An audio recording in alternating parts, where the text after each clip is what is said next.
Un jour, un jeune couple marié part en randonnée dans les montagnes.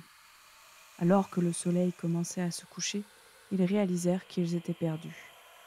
La femme s'inquiète, mais son mari tente de la calmer et lui assure qu'ils finiront par retrouver le chemin de leur voiture. Cependant, après avoir marché pendant des heures, ils n'avaient toujours aucune idée de l'endroit où ils se trouvaient. La nuit tombait et l'homme et la femme commençaient à désespérer. Ils n'ont pas de carte ni de boussole sur eux et tous les arbres se ressemblent. Alors qu'ils étaient sur le point d'abandonner tout espoir, ils tombent sur une vieille cabane dans une clairière. La cabane avait l'air d'avoir connu des jours meilleurs. Elle était délabrée et semblait ne pas avoir été utilisée depuis longtemps. Certaines fenêtres étaient fissurées et cassées, et beaucoup de tuiles étaient arrachées du toit. Le mari frappe à la porte d'entrée, mais il n'y a pas de réponse. Quand il tourne la poignée, elle s'ouvre lentement en grinçant. À l'intérieur, il constate que la maison est dans un état de délabrement avancé. Il y a très peu de meubles et le sol est couvert d'une épaisse couche de poussière. En regardant prudemment autour d'eux, le couple remarque une atmosphère étrange et une odeur de moisi particulière. Les murs sont couverts du sol au plafond de graffitis. Écrits à la peinture rouge, les mots « mort, mort, mort, mort, mort » sont répétés encore et encore. L'homme et la femme sont déconcertés. D'une main tremblante, le mari tend la main pour toucher le mur. Il est horrifié de constater que la peinture n'est pas encore sèche. Le couple est très effrayé, mais il n'avait nulle part où aller. Il savait que la montagne était dangereuse la nuit et que de nombreux animaux sauvages rôdaient dans les bois. Malgré l'écriture effrayante sur les murs, ils décidèrent de passer la nuit ici. En montant à l'étage, ils trouvent un matelas mité et couvert de taches. Le mari et la femme s'enveloppent dans un vieux morceau de moquette pour se tenir chaud et essayent de se mettre aussi à l'aise que possible dans ces circonstances. Ils s'allongent ensemble sur le matelas et réussissent finalement à s'endormir.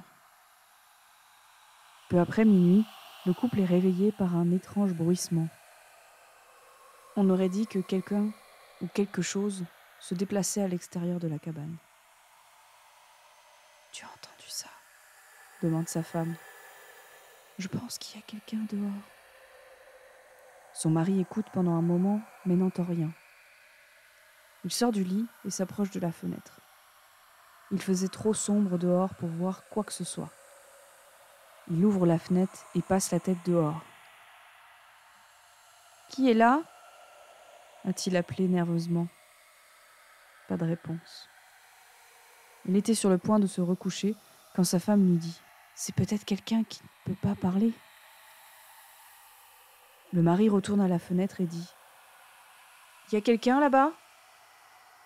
Applaudissez une fois pour oui et 2 fois pour non. » Il tendit l'oreille pour écouter. Les étoiles scintillent dans le ciel nocturne.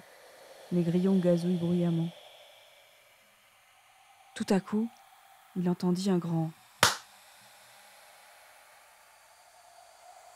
L'homme se retourne vers sa femme et dit avec surprise « Tu avais raison, il y a quelqu'un dehors. » Il se penche par la fenêtre et ses yeux scrutent le noir.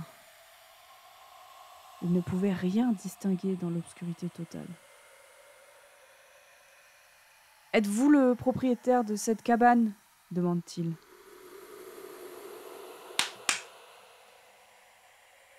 Êtes-vous un homme ? Êtes-vous une femme alors ?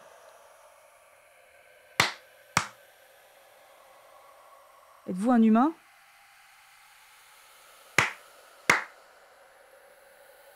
Un frisson lui parcourt l'échine.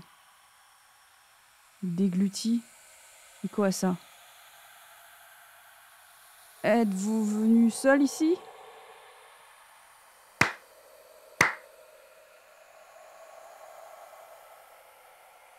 Combien êtes-vous ? Combien sont avec vous ?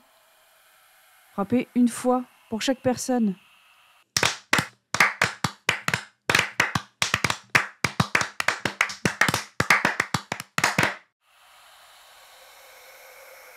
Évitez d'initier des conversations avec ce que vous ne voyez pas. Leurs réponses pourraient vous surprendre.